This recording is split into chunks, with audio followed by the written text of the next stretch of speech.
అష్టావక్ర గీతలో 19వ ప్రకరణం మరి శాంతి, ఆత్మ విశ్రాంతి అష్టకం. ఆత్మయందు స్థితుడై విశ్రాంతి పొందుతున్నవాడు అయినటువంటి జనకుడైనటువంటి శిష్యుడు గురుబోధ వల్ల ఎటువంటి ఆత్మ విశ్రాంతిని పొందుతున్నాడో తన గురుదేవుడికి చెప్పుకుంటున్నాడు అనమాట. గురుబోధ వల్ల తనకు కలిగిన దివ్య అనుభవాన్ని దాన్ని చెప్పుకుంటూ హరి ఓం. ఓ సద్గురుదేవా, నా దృష్టిలో జాగ్రత్త, స్వప్న, సుషుప్తి అవస్థలు లేవు. ఎందుకంటే ఈ 3 అవస్థలున్నో బుద్ధి ధర్మాలు. ఆ బుద్ధి కూడా విద్యాస్వరూపమై ఉన్నది. పైగా మరియును అంతఃకరణ ధర్మాలకు తురీయ అవస్థయును భయాభయములు నాకు లేవు. ఎందుకంటే నా అంతఃకరణము మిథ్యయే కదా. నేను నిత్య బుద్ధ ముక్త స్వరూపుణ్ణై ఉన్నాను. అంతఃకరణ ధర్మాల్లో ఏవి ఉన్నా కూడా, ఏవేవి ఉన్నా సరే అవన్నీ కూడా అంతఃకరణ ధర్మాలవి. అంతఃకరణ ధర్మాల్లో ఒక మంచి ఆలోచన, చెడ్డ ఆలోచన, ఏదో అయితే ఏదో నిర్ణయాలు ఏవో వస్తూ ఉంటాయి. జ్ఞానికి అసలు అలాంటివి ఉండవు. ఒకవేళ ఏదైనా వచ్చినా కూడా అవి అసలు ఏవి తన ధర్మాలు కావని, తాను అతీతంగా ఉన్నవాడే ఉంటాడు కాబట్టి దాని ధర్మాలు ఏవి అతడికి ఉండవు. 3 అవస్థల్లో కూడా అంచేత అవస్థల యొక్క ధర్మాలు నావి కావు. అవి అన్నీను అంతఃకరణ ధర్మాలే. ఒకవేళ నేను తురీయ అవస్థ పరుడను అని అనుకుంటే, మూడిటికి అతీతంగా ఉన్నాను అనుకుంటే, ఓహో ఇతను తురీయుడు అనమాట అని అందరూ అనుకుంటారేమో. తురీయం అనేది కూడా లేదు గురుదేవ. అసలు అంతఃకరణను బట్టి కదా అవస్థలు. కాబట్టి అవస్థలకు అతీతంగా ఉన్నవాడిని తురీయుడు అంటారు. అంతఃకరణే మిథ్య, ఇంకా తురీయం ఏమిటి? అక్కడ తురీయాన్ని కూడా అంతఃకరణని బట్టి తురీయ అవస్థ అన్నారే గాని, సాక్షిత్వము అన్నారే గాని, అది కూడా లేదు. అతీతము అన్నారే గాని అసలు అంతఃకరణే మిథ్య. అంతఃకరణ యందు ఉన్న అహంకారముతో వ్యవహారం చేస్తున్నంతసేపు ఇవన్నీ ఉన్నట్టుంటాయే గాని అసలు అంతఃకరణమే మిథ్య. ఇక నాకు తురీయమేమిటి? కాబట్టి నేను తురీయుడినై ఉన్నాను. నా తురీయ స్థితి నుంచి ఎప్పుడైనా మళ్ళీ అవస్థలోకి జారిపోతానేమోనన్న భయమే నాకు లేదు. ఎందుకంటే ఏది భయపెట్టే వస్తువు అక్కడ లేదు. అంతఃకరణ అనేటువంటిది లేకుండా పోయింది. పోవడం కదా, అసలు లేదు కూడాను. ఉందనుకున్నావు, అప్పుడు దాని ధర్మాలన్నీ నీరు అనుకున్నావు. ఉంది అనుకోవడం అంటే ఏమిటి? దేహం ఉంది అనుకున్నప్పుడు దేహంలో భాగమే అంతఃకరణ ఉండడం చేత దానికి ధర్మాలు ఉన్నాయంటావు. అవునా? ఒకవేళ ఉంటే అది నేను అని అనుకున్న వాడికి అది చెందొచ్చు. ఇప్పుడు దేహమే నేను కాదు అన్నవాడికి దేహ ధర్మాలు గాని అంతఃకరణ ధర్మాలు గాని దానివి కాకపోయినప్పుడు అతనికి అవస్థలు, దానిలో ఉన్నటువంటి రకరకాల విభేదాలు, బంధాలు ఉండవు కదా. అలా 3 అవస్థలకి అతీతుడుగా ఉన్నవాడు తురీయ స్థితుడు అంటారు. అంతఃకరణ ఉన్నంతసేపును అంతఃకరణ అసలు మిథ్య. కానీ మరి దేహం ఉంది గనక అంతఃకరణ ఉంది అని అనాలి. ఉన్నను అది మిథ్యయే అని ఎరిగి ఉంటాడు అతడు. అందుచేత అతడికి అది ఉన్నా లేనిదే. మనకేమో దేహం ఉంది కాబట్టి, అంతఃకరణ ఉంది కాబట్టి, దాని ధర్మాలు ఉన్నాయి కాబట్టి దాన్ని కాదు అనుకోవాలి. కానీ అతడు అనుకోవడానికి అది లేదు అని ఆయన తెలిసిపోయింది. ఎండమావులో నీరులాగా అది ఉన్నా మిథ్యే. దానిలో ఎన్ని తరలింపులు పొరలింపులు ఉన్నా అవి మిథ్యలే. అలాగే అంతఃకరణలో ఏవేవి కదులుతున్నా, బుద్ధిలో ఏవేవి కదులుతున్నా అవి అన్ని మిథ్యలే అని ఎరిగి ఉంటాడు. ఆ దేహం ఉంది కాబట్టి అంతఃకరణ ఉంది, కానీ అవి అంతా మిథ్యయే అని ఎరిగి ఉంటాడు జ్ఞాని. అందుచేత అసలు అంతఃకరణే లేనిది. దాని వికారాలు నాకే ఉంటాయి గురుదేవా. నేను మాత్రము నిత్య ముక్త బుద్ధ స్వరూపుణ్ణే అయి ఉన్నాను. ఇంకా సర్వత్రా పరిపూర్ణై నిండి ఉన్న నాకు దూరం ఎక్కడా, దగ్గరెక్కడా, బాహ్యం ఎక్కడా, అభ్యంతరం ఎక్కడా, స్థూలం ఎక్కడా, సూక్ష్మం ఎక్కడా, ఇవి ఏవీను నా యందు పొసగనే పొసగవు. నేను పరిపూర్ణుడై ఉన్నాను. ఎందుకంటే ఇప్పుడు పరిపూర్ణుడై ఉన్నాను అని ఎందుకు చెప్పవలసొస్తోంది? ఇంతకుముందు జీవభావంతో దేహము నేననుకున్న అజ్ఞాన భ్రాంతి వల్ల కలిగినటువంటి ఈ దేహ బంధన ఇప్పుడు తొలగిపోయింది. హ్మ్. తొలగిపోయేసరికి అది ఏది లేనిదే అని అతి స్పష్టంగా తెలిసింది. సదా ఉండునది తానే అని తెలిసింది. మరి దేహముంటే కాలము, దేశమును, హ్మ్. దూరము, దగ్గరను, లోపల, వెలుపలను, స్థూలము, సూక్ష్మమును. ఇది దేహం ఉంటేనే కదా! అవును. ఇవన్నీ దేనివో అది నేను కాదని నాకు తెలిసిపోయింది. ఇక దానికి సహస్ర కోటి లక్షణాలు ఉండొచ్చుగాక. కానీ అవి అన్నీ అది నేను కాదు అని ఒక్క జ్ఞాన ప్రకాశంతో తెలిసిపోయిన తర్వాత అవి కోటా సహస్ర కోటైనా ఉండని. హ్మ్. అవన్నీ రాలిపోయినట్టే కదా! అది తాము కాదని తెలిసిపోయాక అది ఎంత పెద్ద ఇంత లావుగా ఉంటే ఏమిటి? ఎంత పొడుగ్గా ఉంటే ఏమిటి? హ్మ్. అది పాము అనుకున్నప్పుడు అయ్య బాబోయ్! ఎంత పెద్ద పామో, ఎన్ని చుట్టలు చుట్టుకుందో, ఎంత పొడుగైందో అని అనుకుంటాం. హ్మ్. దానికి ఇంకా పామంటే ఒక చిన్న పామంటే ఒక రకం భయం, పెద్ద పామంటే ఇంకొక రకం భయమును. హ్మ్. కానీ అసలు అది పామే కాదు అని తెలిసిపోయిన తర్వాత ఇంత పెద్ద ఏముండదు. పాము ఎన్ని చుట్టాలు, ఇంత పొడుగు, అంత పొడుగని ఏముండదు కదా! ఆహా! అదే రకంగా ఈ దేహానికి, ఇంద్రియాలకి, మనోబుద్ధులకి, అంతఃకరణకి సహస్ర కోటి లక్షణాలు, ధర్మాలు, వ్యవహారాలు ఉండుగాక. హ్మ్. అప్పుడు అవన్నీ నేను నాది అనుకున్నాను. ఆ! అందుచేత బంధం ఏర్పడింది. ఇప్పుడు అది ఖచ్చితంగా నేను కాదు, నాది కాదని వదిలేశాను. ఇక మరి అది దానికున్న ఎన్ని లక్షణాలుంటే మాత్రం అవి దానికి చెందిన వాడిని కాదు కదా నేను. అవును. కాకపోయినప్పుడు నేను నా నిజ స్వరూపమునందు నేను మరి పరిపూర్ణమై ఉన్నాను. పరిపూర్ణుడై ఉన్నాను. హ్మ్. హ్మ్. పరిపూర్ణుడంటే ఏమిటి? ఒక పరిధిలో ఉన్నవాడిని కాకుండా ఉన్నాను. హ్మ్. అనంతుడనై ఉన్నాను. అందుచేత నాకు బాహ్య అభ్యంతరాలు, మరి దూరాలు, దగ్గరలు ఇవేవీ లేని సూక్ష్మాలు, స్థూలాలు ఇవి ఏవీను లేవు. నేను పొసగవు కూడాను. అవును. నేను పరిపూర్ణుడై ఉన్నాను. ఇంకనూ గురుదేవా నిరంతరము తన స్వస్వరూప స్థితి యందు ఉన్న జీవన్ముక్తుడగు జ్ఞానికి మృత్యువు, జీవనము, జననము, మరణము, లోకములు, లోక వ్యవహారములు, లయము, సమాధి ఏవీనూ లేవు కదా! అవన్నీ దేనికున్నాయి? దేహానికి. అవునా? మరి నిరంతరము దేహాతీతుడనై నా స్వరూపమునందు నేను ఉన్నటువంటి జీవన్ముక్తుడగు జ్ఞానికి చావుందా? చావు దేహధర్మం. హ్మ్. జీవనము దేహధర్మం. జననం దేహధర్మం. మరణం దేహధర్మం. లోకాలు దేహధర్మం. లోక వ్యవహారాలు దేహధర్మం.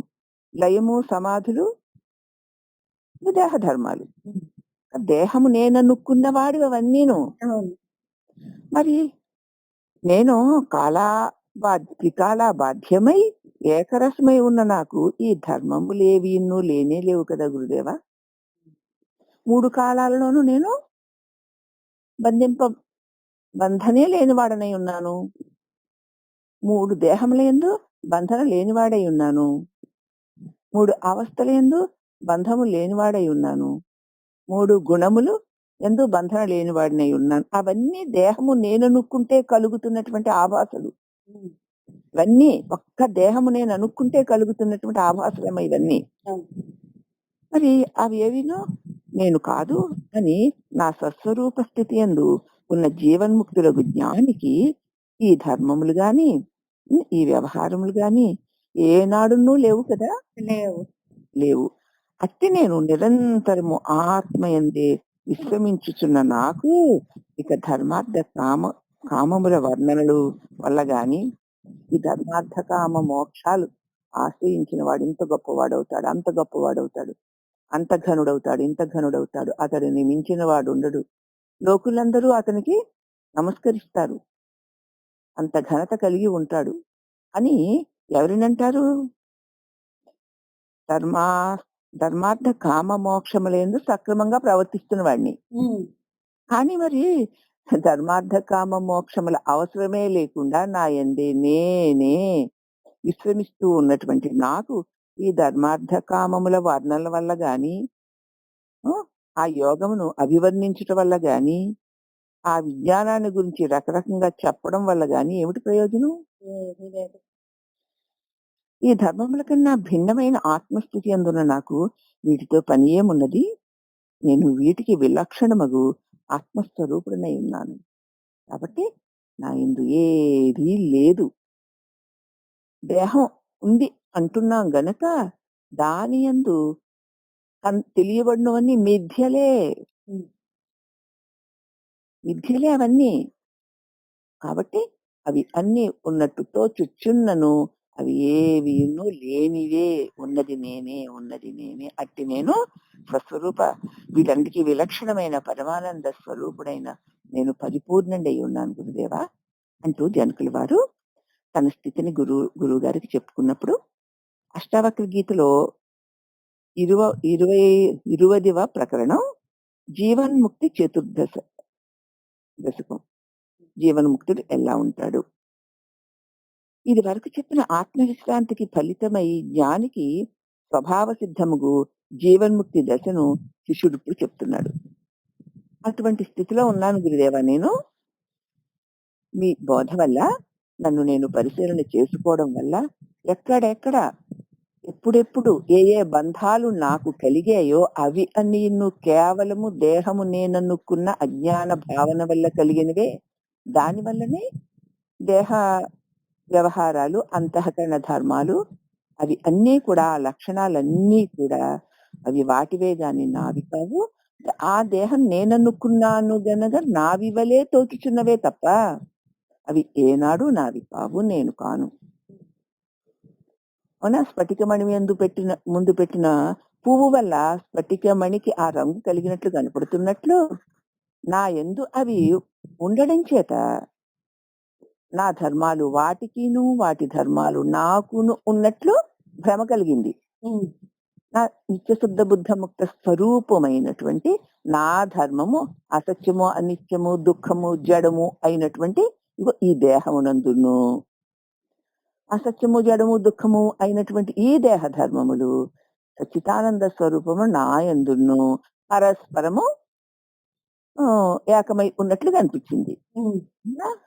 ఇప్పుడు ఉన్నది కూడా అదే.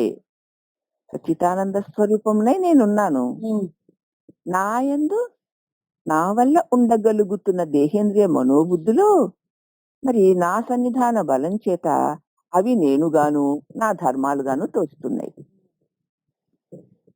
మరి అందుకే కదా ఇప్పుడు మనందరం ఈ దేహం నేను అనుకొని మనసు యొక్క లక్షణాలు, బుద్ధి యొక్క లక్షణాలు, ఉమ్, ఉమ్, ఈ శరీరగతమైనటువంటి నేను నాది అనేటువంటి వ్యవహారాల్లో బంధింపబడ్డాము. కానీ ఇవి సత్యమేనా? ఈ స్వయం సిద్ధమేనా? ఇవి ప్రతి కదలికలు, ప్రతి వ్యవహారములు వీటివేనా? అసలు దీని ఉనికికి ఆధారమైనది ఏమిటి అని ఆలోచించినప్పుడు ఇవి శుద్ధ జడాలు, ఇవి శుద్ధ మిథ్యలు, ఇవి మరి దుఃఖహేతువులు. ఉమ్, వీటికి అసలెక్కడ శాశ్వతత్వం గాని, సుఖ లక్షణం గాని, తెలివి లక్షణం గాని ఏ కోశానా లేవు.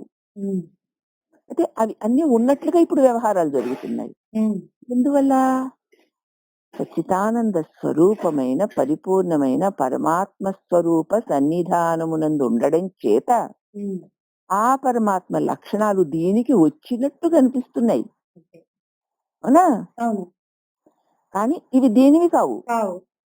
అంటే అసజ్జడ దుఃఖ లక్షణాలు సచ్చిదానంద స్వరూపమైన పరమాత్మనైన నాకు కలిగినట్లు కనిపిస్తున్నాయి. నాకు ఆ లక్షణాలు ఎప్పుడూ లేవు. ఉమ్, అవునా? అవును. అని తన లక్షణాలని మరి ఈ దేహ లక్షణాలని గురువు విడదీసి చూపించడం వల్ల పాలలోని నీటిని హంస వేరు చేసి నీటిని తీసుకున్నట్లు మరి బుద్ధిమంతుడైనటువంటి ముముక్షువైనటువంటి ఆ సాధకుడు గురు బోధ వల్ల తాను కాని దానిని చక్కగా గ్రహించి తన స్వరూపమును గుర్తించి ఇక కాని దానిని వదిలి తానేదో అదిగా నిలిచాడు. హ్మ్. అప్పుడు తెలిసింది. ఇంతకాలము ఏది నేను కాదో, హ్మ్, దేని లక్షణాలు నావి కావో, అవన్నీ నేనుగాను, నాది గాను భ్రమించాను. ఆ భ్రమ వల్ల ఇదిగో ఈ ముక్తి కావాలి, నేను బంధంలో ఉన్నాను. దానికోసం ఈ ధర్మార్థ కామాలు ఆచరించాలి. ఇలా చేయాలి, అలా చేయాలి, అలా చేస్తే, ఇలా చేస్తే నాకు ముక్తి కలుగుతుంది అన్న భ్రమలో ఉండి దానికోసం నానా ప్రయత్నాలు చేశాను. కానీ ఇవన్నీ కూడా ఉత్తి భ్రమలే. హ్మ్. కేవలం ఒక అజ్ఞాన భావన వల్ల కలుగుతున్నటువంటి భ్రమలే తప్ప ఇవేవి సత్యాలు కావు. నేను ఎప్పుడూ నిత్య ముక్త శుద్ధ బుద్ధ స్వరూపుడనై ఉన్నాను అన్న సంగతి నాకు గురుబోధ వల్ల తెలిసింది. తెలిసి ఏది నేను కాదో అది దానికదే పోయింది కంటే నా స్వరూపం నాకు తెలిసాక నేను కాంది ఎలాగూ పోతుంది కదా! హ్మ్. పోతుందా? పోతుంది. పోయింది. పోనీ పోదులే. పాము కుబుసమును విడిచినట్లు నేను, నేను కాని దానిని వదిలాను. ఇంక వదిలాక ఆ పాము వెళ్లి మళ్ళీ ఆ కుబుసాన్ని చూస్తుందా? చూడదు. అయ్యో! నేను వదిలేసాను అది ఏమైపోయిందో అని ఏడుస్తుందా? దాని ధ్యాస లేదు, వదిలేసింది పోయిందంతే. అంతే. అలాగే గురుబోధ వల్ల తాను కానిదేదో దానిని వదిలాడు. తాను తానుగా మిగిలాడు. హ్మ్. హ్మ్. అదే రకంగా ఇదిగో ఈ సత్య, అసత్య విభజన అన్నమాట. హ్మ్. ఆ విభజన చేత అదే కాని దానిని నేననుకోవడం వల్ల, హ్మ్. అయినదైన నన్ను నేను మరువడం వల్ల, హ్మ్. ఇవి అన్నీ ఉన్నట్లు తోచుతున్నాయే గాని, ఆ మరుపు వల్ల తోచుతున్నటువంటి భ్రమలే తప్ప, హ్మ్, ఇవి ఉన్నాయి అన్నప్పుడు కూడా అవి అసత్యాలే. అవును. అది భ్రమల వల్ల. హ్మ్. అవి ఎప్పుడూ లేవు. ఆ! అది నేనే అన్నటువంటి దాన్ని చెప్పుకుంటూ ఇదివరకు చెప్పినటువంటి ఆత్మవిశ్రాంతికి ఫలితమైన జ్ఞానికి స్వభావ సిద్ధముకు జీవన్ముక్తి దశను గురించి శిష్యుడు ఇంకా నిరూపిస్తున్నాడు. గురుదేవా, సంపూర్ణ ఉపాధి మరశూన్యుడు కనుక నేను సంపూర్ణంగా ఉపాధి మాలిన్యాలు ఏవి లేనివాడని అయిపోయాను. హ్మ్. పూర్తిగా వదిలేశాడు. హ్మ్. కనుక కనుకనే నేను నిరంజనుడనై ఉన్నాను. అట్టి నిరంజనమగు నా స్వరూపమునందు పృథివ్యాది పంచభూతాలు ఎక్కడున్నాయి? లేవు. ఉన్నాయా మరి? లేవు. లేవు. అనగా అవి నేను కాను అని భావం. హ్మ్. లేవు. అసలు పంచభూతాలు లేవు. సూక్ష్మభూత కార్యాలకు ఇంద్రియాలు ఎక్కడున్నాయి? అస్సలు లేవు. మరి సూక్ష్మభూత కార్యములకు ఇంద్రియముల వ్యవహారము చేసే మనస్సు ఎక్కడుంది? అది మరి అంతఃకరణ సూక్ష్మభూతమే కదా! హ్మ్. శూన్యము కూడా నా యందు లేదు. హ్మ్. శూన్యం ఉందా? లేదు, నేనున్నానంతే. ఎందుకనగా సద్రూపాత్మ యందు శూన్యము త్రికాలముల యందు కూడా ఉండదు. హ్మ్. ఎప్పుడూ సద్రూపాత్మయే ఉంటుంది. ఉంది. అక్కడ ఏమీ లేదని ఎలా అంటావు? ఉన్నాను కదా! మరి ఇక్కడ ఏం లేదండి అంటున్నాడంటే ఏమీ లేకపోవడం అంటే నువ్వు ఉన్నావు కదా! ఉన్నాను. అది. కాబట్టి నా యందు ఎప్పుడు త్రికాలముల యందు కూడా శూన్యము ఉండజాలదు. హ్మ్. అసలు శూన్యం అన్నదే కల్పితము. హ్మ్. అధిష్టానము లేనిదే శూన్య కల్పన మాత్రం ఎట్లు జరుగును? ఇది అది శూన్యము అనడానికి కూడా ఒకడు శూన్యము ఉండాలి. కానివాడు ఉండాలి కదా! ఉండాలి. ఉండాలి. అనడానికి కూడా అవకాశం లేదు కదా! లేదు. కాబట్టి ఈ సంపూర్ణ భూత ఇంద్రియాది కల్పిత పదార్థములకు నేను సాక్షిభూతుడనై ఉన్నాను. హ్మ్. సంపూర్ణంగా పంచభూతములు, ఇంద్రియములు, హ్మ్, హ్మ్. అంతఃకరణము ఇవన్నీ కల్పిత పదార్థాలు. అవును. కల్పిత పదార్థాలంటే ఉట్టినే లేని ఉన్నట్టు కనిపించడం, హ్మ్. హ్మ్. అనుకోవడం వల్ల ఉన్నట్టు తోచడం. హ్మ్. నేను వాటికి సాక్షిభూతుడనై ఉన్నాను. ఉన్నాను. సద్గురు ద్వంద్వాతీతుడునగు నాకు శాస్త్రములతో గాని శాస్త్రజన్యముగు జ్ఞానముతో గాని ఇంక పనేమున్నది స్వామి? నేను ఈ ద్వంద్వములకన్నిటికీ అతీతుడనై ఉన్నాను. అట్టి నాకు శాస్త్రాలతో గాని శాస్త్రముల వల్ల కలుగుతున్న జ్ఞానముతో గాని ఇంక నాకేమి ప్రయోజనము? నా స్వరూపమును ఎరుగనంత వరకు కావాలి. వాటి ఆ వాటి వల్ల ప్రయోజనాన్ని పొందాలి అనుకున్నాను. హ్మ్. హ్మ్. కానీ ఇంకిప్పుడు నాకెందుకు? ఆత్మవిశ్రాంతి వల్ల కూడా నాకు గల ప్రయోజనం ఏమీ లేదు. నేనేమన్నా అలసిపోతే కదా విశ్రాంతి పొందడానికి. అది. హ్మ్. ఆ! ఆత్మవిశ్రాంతిని పొందాను అనే ప్రశ్న కూడా ఇంక కరెక్ట్. లేకుండా పోయింది స్వామి. ఆ! ఇంతకు ముందు అన్నాడు కదా! నేను ఆత్మయందు విశ్రమిస్తున్నానని. ఆ! ఆ! ఆ! ఇంక అది కూడా పోయింది. ఆ! అసలు శ్రమ ఉంటే విశ్రాంతి. అది. శ్రమే లేదు. లేదు. ఉన్నాడంతే. ఆ! ఆత్మవిశ్రాంతి వల్ల కూడా నాకు గల ప్రయోజనం ఏమున్నది? హ్మ్. సమస్తము నువ్వు సమస్తమును విడిచిపోయిన తరువాత నాకు విషయ వాసనలెక్కడున్నాయి? అన్నీ వదిలేసి ఇంక నాకేం దేని మీద వాసనలుంటాయి? ఇంకేం లేవసలు. ఆ! పోనీ ఏ వాసన నాకు లేదు అనే నిర్వాసన మాత్రం నాకెందుకుంటుంది? తృప్తి, అసంతృప్తి హ్మ్. అసలే లేవు. అసంతృప్తి ఉంటే తృప్తి ఉంటుంది. తృప్తి ఉంటే అసంతృప్తి ఉంటుంది. అది ద్వంద్వాల్లోది కదా! హ్మ్. హ్మ్. అసలు ద్వంద్వాలు వదిలిపెట్టబడ్డాయి కదా! అవును. తృప్తి లేదు, అసంతృప్తి లేదు. హ్మ్. హ్మ్. విషయ వాసన లేవు, నిర్వాసన లేదు. హ్మ్. తృష్ణ లేదు, ఆశ లేదు. హ్మ్. ద్వంద్వములు, నిర్ద్వంద్వములు మొదలగునవి నాకు అస్సలే లేవు. ఏమంటే ఒక మాట అంటే దానికంటే వ్యతిరేకమైనది ఒకటి ఉంటేనే మాట్లాడాలి. అది. వ్యతిరేకమైందే లేదు. ఇంకేం మాట్లాడతారు? ఆ! ఏదైనా ఒక మాట చెప్పాలంటే చెప్పడానికి ఒకటి ఏదో ఒకటుండాలి. ఉండాలి. ఒక మెటీరియల్ అక్కడ ఉండాలి చెప్పడానికి. హ్మ్. కానీ అసలు ఏదీ లేదు మరి ఇంకేం చెప్తావు? హ్మ్. కాబట్టి నాకు లేవు. ఇంకా గురుదేవా, ఇంకా అద్వితీయ చిన్మాత్మ రూపుడునగు నాకు రెండవ సంబంధమే లేదు స్వామి. కనుక మనోధర్మములగు విద్య, అవిద్యలున్నూ, అహంకార మమకారములున్నూ, బంధమోక్షములు లేవు కదా! లేవు. అవి మనోధర్మాలు కదా! హ్మ్. మనస్సు లేదు. మనసు ఉన్నా అది నేను కాదు. ఇక దాని ధర్మాలు నావెలా అవుతాయి? హ్మ్. హ్మ్. హ్మ్. దేహము కాదు. ఉన్నా అది నేను కాదు. హ్మ్. మరి దాని ధర్మాలు నావెలా అవుతాయి? ఇక అహంకార మమకారాలు కదా! నేను అని ఎవరితో అంటాను? ఎందుకంటాను? అనవలసిన పనేముంది నాకు? నేనని అనవలసిన పనుందా? లేదు. ఆ! నేను అంటే అహంకారం అవుతుంది. హ్మ్. అహంకారం అంటే నాదొచ్చేస్తుంది. మమకారం. హ్మ్. కానీ నేను అని అనవలసిన అవసరమే లేదు. అది అంతఃకరణ ధర్మం. అది. అది నేను కాదుగా. కాదు. ఇక మరి నాకు మమకారం ఎక్కడుంటుంది? ఇక లేవు గనక బంధము లేదు, మోక్షము లేదు. హ్మ్. నాకు బాహ్య వస్తు సంబంధం ఏదీను లేదు గురుదేవా. సంబంధము దేనితో పెట్టుకోవాలి? రెండో వస్తువుతో కదా! ఆ! అసలు రెండో అదే వస్తువు లేదు. ఇంకా సంబంధం ఏమిటి సంబంధం? హ్మ్. బంధమా? సంబంధమా? ఏది లేదు. లేనే లేదు. గురుదేవా నిర్విశేష, నిరాకార, నిరవయవ ఆత్మస్వరూపుడనగు నాకు ప్రారబ్ధం ఎక్కడుంటుంది? నిర్విశేషమై ఉన్నది. ఏ విశేషం నాకంటే వేరొక విశేషం ఏదీ లేదు. పైగా ఏ ఆకారము లేక, అవయములు లేక ఆత్మస్వరూపిణి ఉన్న నాకు ప్రారంధం ఎక్కడుంటుంది? ఆకారం ఉంటే, అవయవాలుంటే, విశేషాలుంటే, వ్యవహారాలుంటే అప్పుడు ఆకారం. ప్రారబ్ధాలు. క్రియలుంటాయి కాబట్టి ప్రారబ్ధాలుంటాయి. హ్మ్. ప్రారబ్ధ కారణాలు ఏమీ నా దగ్గర లేవు. హ్మ్. హ్మ్.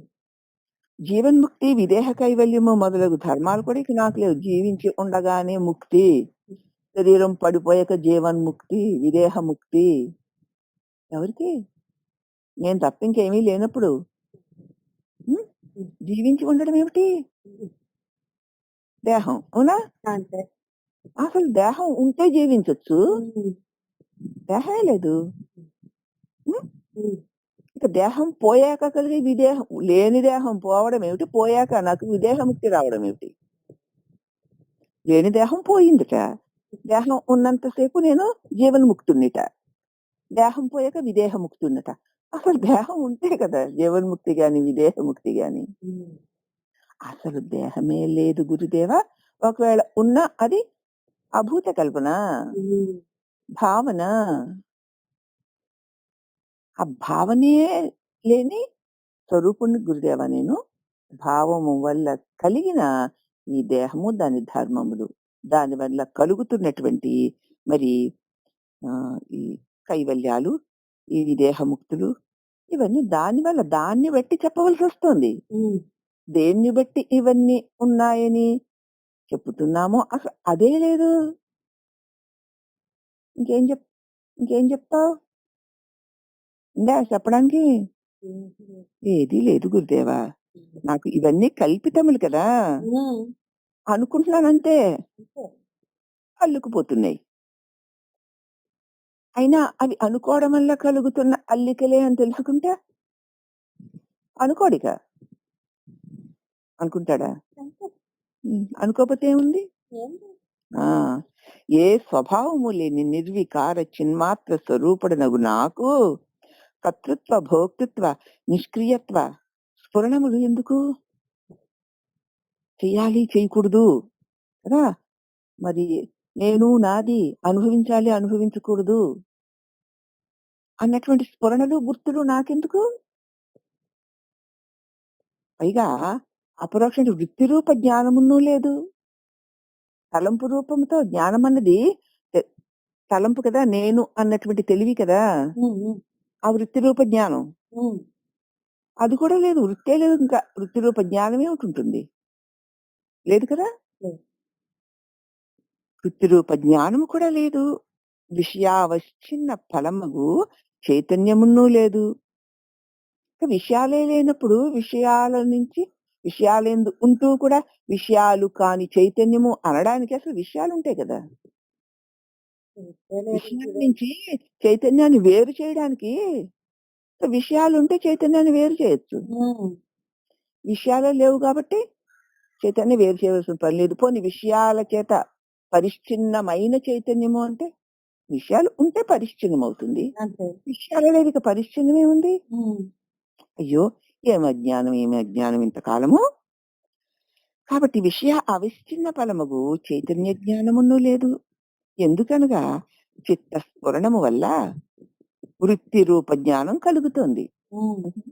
స్ఫురించిందంటే నేనని. అవునా? హ్మ్. దానివల్ల ఇక అట్టి చిత్తస్ఫురణే నాకు లేదు. చిత్తమందు నేను అన్న ఆ స్ఫురణే నాకు లేదు. దానివల్ల కలుగుతున్నప్పుడు విక్షేపములు కదా ఇవన్నీను. హ్మ్. అవునా? మరి ఇంకేముంది? ఏది లేదు. ఏమీ లేదు. ఏమీ లేనప్పుడు ఏం చేస్తాడు? తానే ఉన్నాడు. హ్మ్. ఏమీ చెయ్యక్కర్లేదు కూడా. అంతే. అంచేత అద్వైత ఆత్మస్వరూపుడనగు నాయందు భూర్భువాది లోకాలు లేవు. హ్మ్. గాయత్రి మంత్రాలు. హుహు. సూర్లోక, భూర్లోక, భూలోక ఈ లోకాలు లేవు. లోకములే లేనప్పుడు ఇక ముముక్షుడెక్కడుంటాడు గురుదేవా? లోకాలుంటే ముక్తి, లోకాల నుంచి ముక్తి కావాలని కోరుకునే ముముక్షు ఉంటాడు. హ్మ్. లోకాలే లేవు. ముముక్షుత్వమే లేకపోతే జ్ఞానము కలిగిన యోగి గారు మాత్రం ఎక్కడున్నారు? ముముక్షు ఉంటే కదా యోగి అవ్వడానికి. అదే. ఇట్లొకటి వల్ల ముక్తుడు లేడు, బద్ధుడు లేడు. కేవల అద్వైత రూప పరబ్రహ్మమే ఉన్నది. హ్మ్. కనుక సృష్టి గాని, ప్రళయము గాని, సాధ్యము గాని, సాధన గాని, సాధకుడు గాని, సిద్ధి గాని ఇవి ఏవియు అద్వైత రూపాత్మయందు లేవు. రెండో వస్తువు లేని నాయందు ఏవైనా ఉంటే అది అద్వైతం కాదు కదమ్మా! కాదు. ఆ! సృష్టి వచ్చిందంటే దేని నుంచి రావాలో అదీను దాని నుంచి వచ్చిన సృష్టి హ్మ్. ద్వైతమైపోయింది. అలాగే ప్రళయము హ్మ్. ఎక్కడి నుంచి వచ్చిందో దానిలో విలయమైంది. అంటే ప్రళయం సృష్టి కలిగిందంటే మళ్ళీ విలయం. దేని యందు వచ్చింది దానిలో కలవాలి. హ్మ్. ఈ సాధనము, సాధ్యము, సాధకుడు దేన్ని సాధించాలి? ఏ సాధనతో? దేనిని పొందాలి వాడు సాధకుడన్నవాడు? పోనీ వాడేదో చేస్తే వచ్చిన సిద్ధి గాని ఇవి ఏవియును అద్వైత స్వరూపమైన నా యందు లేనే లేవు. అది కేవలము నిత్య శుద్ధ బుద్ధ ముక్త స్వరూపమై ఉన్నది. ఎవడికి ఒక్కప్పుడు కూడా ఉపాధి రూప మలదోషము లేకుండా ఉందో, ఒకప్పుడు కూడా ఎప్పుడు చూసిన ఈ ఉపాధి రూప మాలిన్యము లేదో అనగా ఎవరికి ఉపాధిభూత శరీరాధికము ఒకప్పుడును లేదో అనుకోవడం వల్ల ఉంటుందమ్మా అది. హ్మ్. హ్మ్. అనుకోకపోతే ఉండడంలో మన అనుభవంలోనే ఉంది కదా! హ్మ్. అవి ఎవరికది? ఎవరికో ఎవరికైనా ఉపాధి భూత శరీర అధికము ఒకప్పుడును లేదో అట్టి వానియందు ప్రమాతృత్వం ఎక్కడుంది? మనకు ఒకప్పుడు ఉపాధిభూత శరీరధికము ఒకప్పుడు ఉంటుంది. ఒకప్పుడు ఉండడం లేదు. హ్మ్. అవునా? హ్మ్. ఒకప్పుడు ఉన్నప్పుడేమో దానికి అనుగుణంగా వ్యవహారం చేస్తున్నాం. లేనప్పుడు ఏమీ లేకుండా ఉన్నాం. కానీ ఇక ఉపాధి రూప హ్మ్. ఉపాధిభూత శరీరధికం ఎప్పుడూ లేదు. మనకు ఒకప్పుడు ఉంటోంది. అతనికి ఒక్కప్పుడు కూడా లేదు. లేదు. హ్మ్. అట్టి వాని ఒకప్పుడు ఉంటోంది గనక అది అలాగ అనేక మంది నేనుడనే పిల్లల్ని పెట్టేస్తుంది. కంద పిలకల్లాగా. కానీ అది ఒకప్పుడైనా ఉంది గనక. అదే. అది ఎప్పుడూ లేకపోతే ఇంకేం చేస్తుంది? ఇంకేం చేయదు. ఆ! ఒక్కప్పుడునూ లేదు. అట్టి వానియందు ప్రమాతృత్వం ఎక్కడున్నది? ప్రమాణత్వం ఎక్కడున్నది? ప్రమేయత్వం ఎక్కడున్నది? వాస్తవమునకు ప్రమాత, ప్రమాణము, ప్రమేయము. ఈ 3 అజ్ఞాన కార్యాలే. అంతే. అవునా? తెలుసుకునేవాడు, తెలియబడేది, తెలివి. హ్మ్. ఈ 3 అజ్ఞాన కార్యాలే.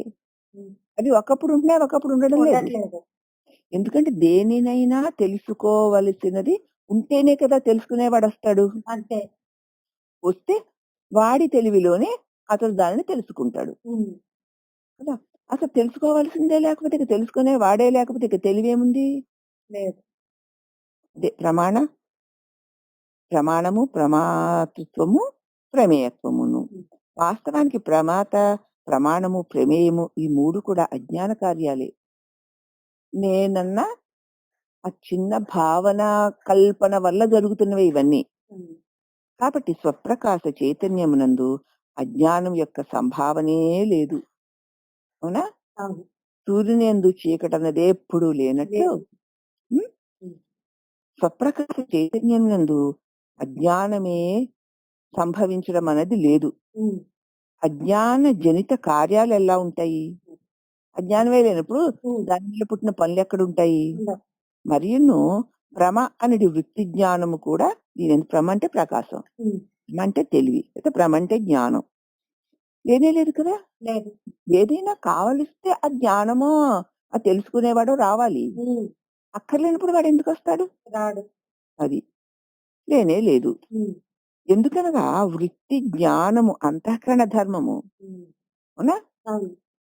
అసల ఆ అంతఃకరణమే హుహు. నా యందు లేదు గురుదేవా! హుహు. ఇక వృత్తికి అవకాశం ఎక్కడుంది? నేను అని అనడానికి అవకాశం ఎక్కడుంది? లేదు. అనాలి అంటే అది అంతఃకరణ ధర్మం అంతఃకరణ ఉండాలి. హ్మ్. హ్మ్. అంతఃకరణ లేనప్పుడిక అనడం ఎలా కుదురుతుంది?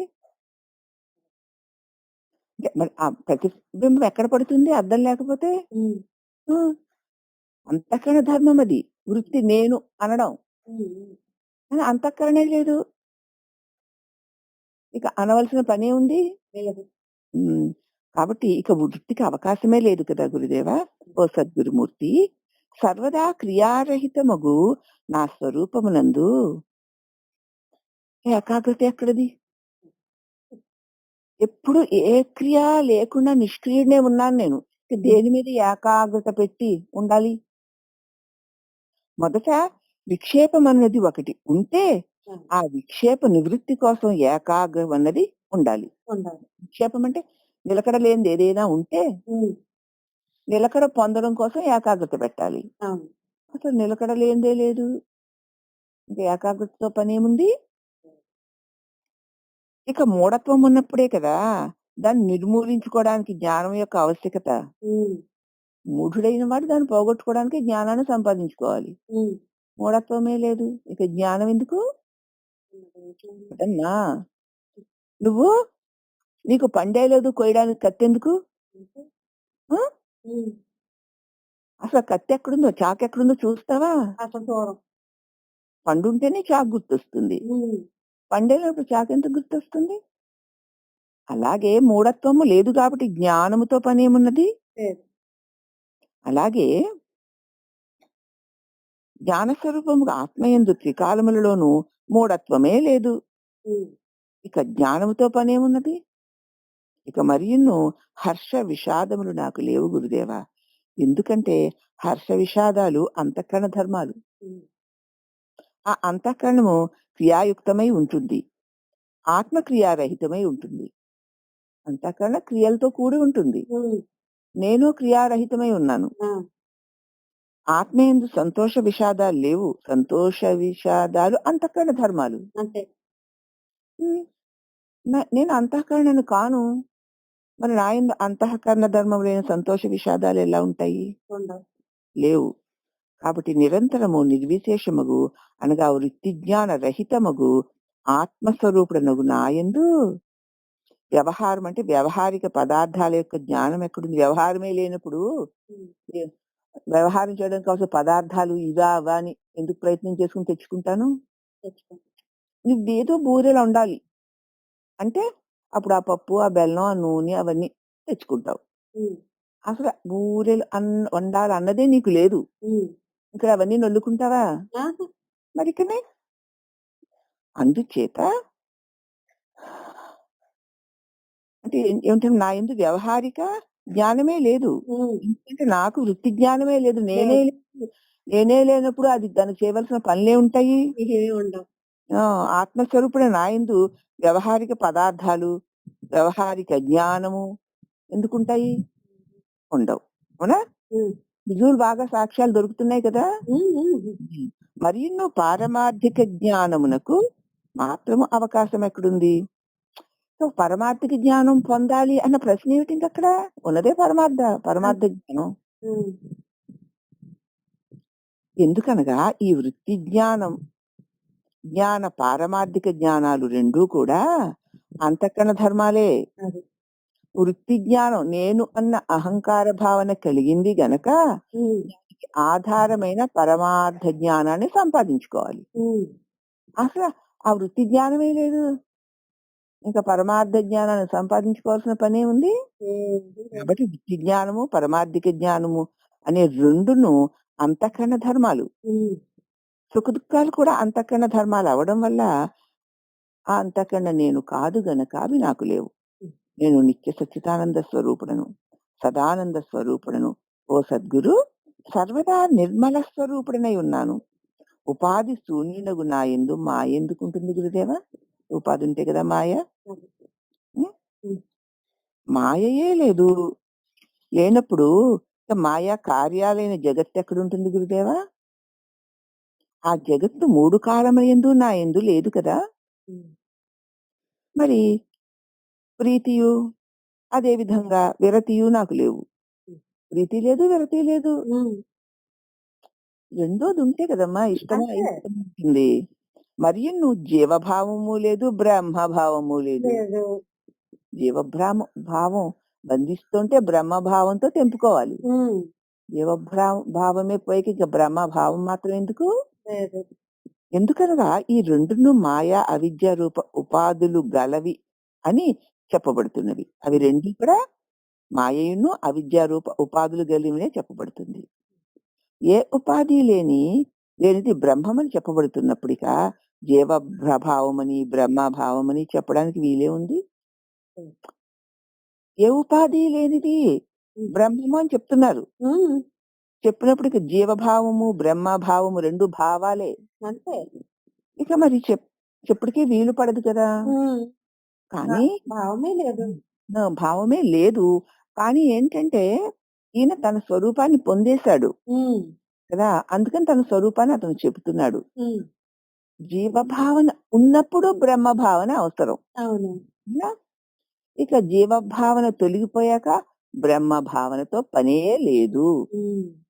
2 కూడా మరి భావన లేదు. భావనే అని చెప్తున్నారు. కాబట్టి అవన్నీ కూడా అవిద్యారూప ఉపాధులు గలిగినవి అవి కూడా మాయా, అవిద్యను హ్మ్. అవి 2 కూడా భావాలే అయి ఉండడం వల్ల అవన్నీ కూడా అవిద్యే. అవును. కానీ ఎలాగంటే స్వప్నములో ఏనుగుకి కదా! సింహం స్వప్నంలో వచ్చి గర్జించిన తోడనే మెలకువ వచ్చేసింది. అవునా? ఉమ్, మెలకువ వచ్చినప్పుడు దాని కల చెదిరిపోయింది. ఉమ్, అప్పుడు మేల్కొంది. అలాగే బ్రహ్మ భావన అనే గర్జన వల్ల జీవ భావన అనే కళ తొలగిపోతుంది. ఉం? ఉమ్, బ్రహ్మ భావన అనేటువంటి సింహ గర్జన వల్ల ఉమ్, జీవ భావన అనేటువంటి కళ చెదిరిపోతుంది. ఉమ్, రెండు భావాలే మళ్ళీను. అవును. కలలోని సింహమే కలలోని ఏనుగుని గర్జించి భయపెట్టింది. అది. వెలుగు వచ్చాక కలలోని సింహము లేదు, కలలోని ఏనుగు లేదు. ఉమ్, ఆ జీవ భావన బ్రహ్మ భావన అలాంటివి. ఉమ్, జీవ భావన ఏనుగు వంటిదైతే ఉమ్. బ్రహ్మ భావన సింహ సింహం గర్జన. వంటిది. ఆ ఇంత బ్రహ్మ భావన గర్జనతోనే జీవ భావన అజ్ఞాన నిద్ర తొలగిపోతుంది. ఉమ్, ఇంకా అలా తొలగిపోయి ఇంక బ్రహ్మ భావన ఆ సింహం కూడా లేదుగా. లేదు. అర్థమైందా? ఇక్కడ ఈ ఆ, విధంగా బ్రహ్మ భావన అని చెప్పడానికి ఇంకేముంది? ఏమి లేదు అక్కడ. కలలో సింహం యొక్క గర్జనకి కలలో ఉన్న ఏనుగు మేలుకుంది ఉమ్, కలలో నుంచి. అప్పుడు ఈ సింహం ఏది చూపించలే, నిన్ను గర్జించి భయపెట్టిన సింహం చూపించు అంటే ఏం చూపిస్తుంది? రెండు పోయే. ఎందుకంటే అక్కడ ఆ కళ పోయింది. ఉమ్, దాన్ని భయపెట్టినటువంటి సింహము పోయింది, తానే మిగిలింది. ఉమ్, ఉమ్. అందుచేత బ్రహ్మ భావన ఎందుకు అంటే సింహ గర్జన వలె ఉమ్, అజ్ఞాన నిద్ర నుంచి జీవ భావాన్ని నుంచి నిన్ను ఏర్పడింది. ఉమ్, మేల్కొల్పడానికి. ఉమ్, అవునా? అవును. నిరంతర బ్రహ్మ భావన సాధకుడివై ఉన్నవాడు అజ్ఞాన నిద్ర నుంచి మేల్కోవడానికి అది ఉపయోగపడుతుంది. ఉమ్, మేల్కొన్నాక ఆ భావన కూడా మిథ్యే. అంతే. అవునా? ఉమ్, అంచేత కూటస్థ విభాగరహితుడను, నేను కూటస్థుడను అనడానికి అసలు నాకు విభాగమే లేదు. ఉమ్, క్రియారహితుడును అగు నా యందు ఇక ప్రవృత్తి ఎక్కడుంటుంది? ఏ పని చేయడం లేదు. ఇది చేయొచ్చు, ఇది చేయకూడదు. ప్రవృత్తి నివృత్తి ఎక్కడుంటాయి? ఉమ్, కాబట్టి నాకు ముక్తి ఎక్కడుంటుంది? బంధం ఎక్కడుంటుంది? ఇవి అన్నీను నిర్వికార ఆత్మ యందు ఒక్కప్పుడును ఉండవు అని ఉన్నాయని చెప్పడానికి వీలు పడదు. ఉమ్, ఎప్పుడూ లేవు అసలు. ఉన్నాయి అని అనిపిస్తున్నప్పుడు కూడా అవి లేదు. కల్పనలు, భావనలే. ఉమ్, ఊరికే అనుకుంటున్నాం అంతే. అంతే. ఇప్పుడు ఇవన్నీ కూడా అనుకోవడమే. ఉమ్, ఈ చెప్పుకోవడాలు కూడా అనుకోవడాలు. అనుకోవటమే. ఆ అప్పుడు చెప్పుకోవడం ఆపేస్తే, అనుకోవడం ఆపేస్తే ఉన్నది నువ్వే. అవును. కాబట్టి ఎప్పుడైతే ఆ బ్రహ్మ భావన గర్జన చేత జీవ భావన అనే కళ చెదిరిపోయిందో అప్పుడైతే చెప్పేవాడు వినేవాడు కూడా ఉండడు. ఉమ్, ఉం? ఉమ్, చెప్పడానికి వినడానికి ఆధారమైన సద్వస్తువే నిండి వెలుగుతూ ఉంటుంది. ఇక శివస్వరూపుడను అనగా కళ్యాణ రూపుడను ఉపాధి రహితుడను అగు నాకు ఉపదేశం ఎక్కడుంది? శంకర్ల వారు శివోహం శివోహం అంటూ ఉంటారు కదా. శివోహం అంటే ఏమిటి? ఆ జడలు కట్టుకుని, రుద్రాక్షలు వేసుకుని, పాములు చుట్టుకుని, విభూతులు రాసుకుని, పులి చర్మం కట్టుకున్న వాడిని కదా మనం శివుడు అంటాము. ఉమ్, ఆ శివుడను నేను అని అంటున్నారా? అంటే ఇక్కడ చెప్తున్నారు శివస్వరూపుడను అంటూ అనగా కళ్యాణ స్వరూపుడను, ఉమ్, మంగళ స్వరూపుడను, సర్వానంద స్వరూపుడను అర్థం ఉమ్, శివోహం అంటేను. అవును. మరి శివోహం అనేసరికి మనకి ఆ ఆకారంలో ఉన్న శివుడు లేకపోతే ఆ లింగంలో ఉన్న శివుడు కనిపిస్తారు కదా. అవునా? శివోహం. ఓహో ఆ శివుడను నేనన్నమాట. అలాగా కదలకుండా మెదలకుండా బసకేసుకుని కూర్చొని రుద్రాక్షలు ధరించి విభూతులు పెట్టుకొని కదా, జడలు చుట్టుకొని పాముల్ని కట్టుకొని త్రిశూలం పట్టుకొని అలాగ అర్ధ నిమీలిత నేత్రాలతో కూర్చుంటాడు చూడు, అతడే శివుడు. ఆ శివుడే నేను అని అనిపిస్తుంది. కానీ ఇక్కడ శివస్వరూపుడును అంటే మంగళ స్వరూపుడను, కళ్యాణ స్వరూపుడను, ఉపాధి రహితుడను. శివత్వానికి మంగళత్వానికి ఉపాధులు ఉండక్కర్లేదు. అవును. అవునా? ఉమ్, అగు నాకు ఇక ఉపదేశాలు ఎందుకు స్వామి? అది. తనకంటే భిన్నమగు వ్యక్తి ఉంటే కదా ఉపదేశం చేయవచ్చు. చేయడానికి ఎవరున్నారు అక్కడ? ఎవరు లేరు. బానే ఉంటారు.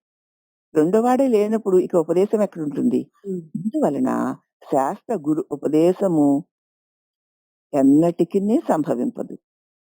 ఇంకా శాస్త్రము, గురువు, ఉపదేశం ఎలా కుదురుతుంది? శాస్త్రం లేదు, గురువు లేడు, ఉపదేశము లేదు. ఉన్నది నేనే. ఇంకెలా కుదురుతుంది? అదే విధముగా శిష్య భావన, గురు భావన కూడా పొసగవు. ఇద్దరెక్కడున్నారక్కడ? లేదు. ఉన్నది నేనే. ఎందుకనగా సమస్త భేద భావములు లేనిదే కదా పరబ్రహ్మం అంటే. అందుచేత నాయందు అస్తిత్వ నాస్తిత్వ స్ఫురణే లేదు. ఉన్నాను, లేను అన్న స్ఫురణే లేదు. ఎందుకంటే సత్యాపేక్ష వల్ల అస్తిత్వ వ్యవహారమును, ఎందుకనగా అసత్య అపేక్ష వల్ల అస్తిత్వ వ్యవహారమును, సత్య అపేక్ష వల్ల నాస్తిత్వ వ్యవహారమును కలుగుతోంది. అసత్యం మీద అపేక్ష ఉండడం వల్ల నేనున్నాను నేనున్నాను అనవలసి వస్తుంది. ఉమ్, ఆ వ్యవహారం జరుగుతుంది. సత్య అపేక్ష వల్ల ఈ నేననేది లేనే లేదు లేనే లేదు అనవలసి వస్తుంది. ఉమ్, అవునా? ఉమ్, ఆ వ్యవహారమే నా యందు లేదు.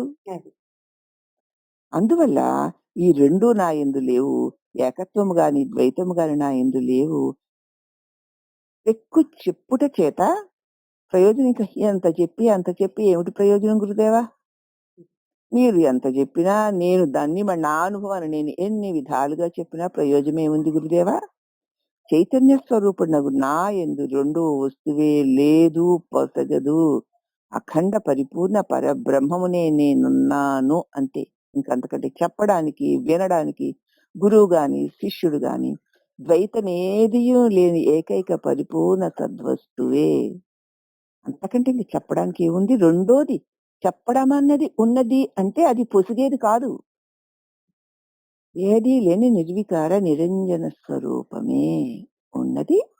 చెప్పాలి గనక నేనే అని అనాలి గాని చెప్పవలసిన పనే లేదు గురుదేవా అంటూ తన యందు తాను తన స్వస్వరూపాన్ని పొంది బ్రహ్మానంద స్వరూపుడైపోయాడు అని మనం చెప్పుకోవాలి. ఇక జనకుడు అయ్యాడని. కాబట్టి ఇది 20వ ప్రకరణము. కాబట్టి అష్టావక్ర గీత సర్వము సమాప్తము. హరి ఓం తత్సత్. శ్రీ అష్టావక్ర గురుదేవులకి, జనక చక్రవర్తి అయినటువంటి గురుదేవులకి, దీనిని మనకి అందించినటువంటి మలయాళ గురుదేవులకి, ఆయన శిష్యులకి, తర్వాత ఆ బోధని ఈ రోజు మనం చెప్పుకుంటున్నటువంటి చెప్పబడేటువంటి నాకు వినే మీ అందరికీ సహస్రకోటి నమస్కారములు. సర్వము బ్రహ్మార్పణమస్తు. హరి ఓం తత్సత్. ఓం నమః. సంపూర్ణము. అష్టావక్ర గీత సంపూర్ణమైందమ్మా. అష్టావక్ర గీత సంపూర్ణమైందంటే నేను సంపూర్ణ నాశనమైంది అని అర్థం. అంతే. నేను సంపూర్ణ నాశనమే అష్టావక్ర గీత సంపూర్ణము. అంటే నేను సంపూర్ణ నాశనం అవ్వాలి అంటే ఇక అది అయ్యే వరకు అష్టావక్ర గీతని వింటూనే ఉండాలి. అవునా? అవును. బిగినింగ్ నుంచి ఎండింగ్ వరకు అష్టావక్ర గీతను మననం చేసుకుంటూ పోతే ఇక మరి అష్టావక్ర గీత సంపూర్ణమవుతుంది. ఉమ్, సంపూర్ణంలో ఏముంది ఇంకా? పూర్ణం. ఆ పూర్ణత్వమే స్వరూపంగా ఉండుటయే. చెప్పేవాడు వినేవాడు లేక, చెప్పబడే శాస్త్రము తెలియబడే జ్ఞానము లేక, ద్వంద్వం అన్నదే లేక, నిర్వికార నిరంజనమై ఏ దివ్య సద్వస్తు ఉందో అది తానే. ఆ తర్వాత అలా ఉండుట చేయుట అనడానికి లేదు. ఆ, ఇంకా మాట్లాడామా దాన్ని పాడు చేసినట్టే లెక్క. అంతే. అందుచేత సరే జ్ఞానం కలుగుతుంది, దాన్ని స్థిరపరచుకోవాలి గనక మళ్ళీ ఇంకోటి చూడకుండా, ఇంకోటి వినకుండా దీనినే చూస్తూ దీన్నే వింటూ దీనిలోనే మునిగి ఉంటూ ఉంటే ఉమ్, ఇక చేయవలసిన పనేమీ లేదు. గురుదేవులు చెప్పవలసినంత చెప్పారు, చేయవలసినంత చేశారు. మీరందరూ వినవలసినంత విన్నారు, గ్రహించవలసినంత గ్రహించారు. ఇక ఉన్నదేముంది? ఉన్నదే నేనే ఉన్నది. హరి ఓం తత్సత్తమ. రాధా, ఈరోజు అష్టావక్ర గీత అయిపోయింది.